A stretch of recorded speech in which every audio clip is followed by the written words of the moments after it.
कर भला तो हो भला एक प्रसिद्ध राजा था जिनका नाम रामधन था। अपने नाम की ही तरह प्रजा की सेवा ही उनका धर्म था। उनकी प्रजा भी उन्हें राजा राम की तरह ही पूजती थी। राजा रामधन सभी की निष्काम भाव से सहायता करते थे, फिर चाहे वो उनके राज्य की प्रजा हो या अन्य किसी राज्य की हो। उनकी ख्याति सर्वत्र थी।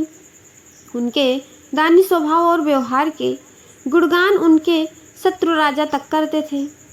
उन राजाओं में से एक राजा था भीम सिंह, जिसे राजा रामधन की इस ख्याति से ईर्ष्या थी।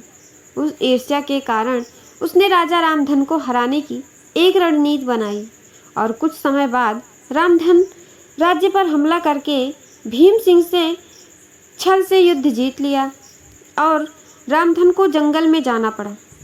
इतना होने पर भी रामधन लोकप्रियता में कोई कमी नहीं आई।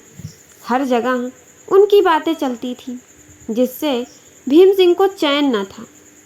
उसने राजा रामधन को मृत्युदंड देने का फैसला किया।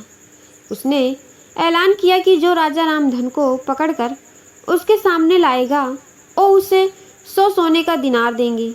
दूसरी तरफ राजा रामधन जंगलों में भटक रहे थे।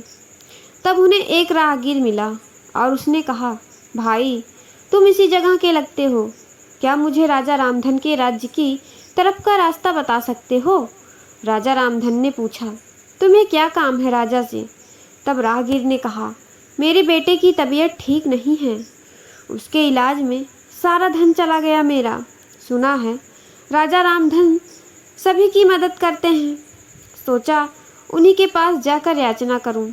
यह सुनकर राजा रामधन राहगीर को अपने साथ लेकर भीम सिंह के पास पहुँचे। उन्हें देख दरबार में सभी अचंभित थे। राजा रामधन ने कहा, हे राजन, आपने मुझे खोजने वाले को 100 दिनार देने का वादा किया था।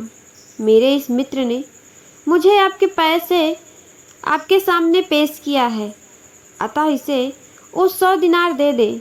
यह सुनकर राजा भीम सिंह को एहसास हुआ कि राजा रामधन सच में कितने महान और दानी हैं, और उसने अपनी गलती का स्वीकार किया। साथ राजा रामधन को उनका राज्य लौटा दिया और सदा उनके दिखाए रास्ते पर चलने का फैसला किया। दोस्तों, इसी को कहते हैं कर भला तो हो भला। इस स्टोरी पे आपकी क्या राय है? कमेंट करके जरूर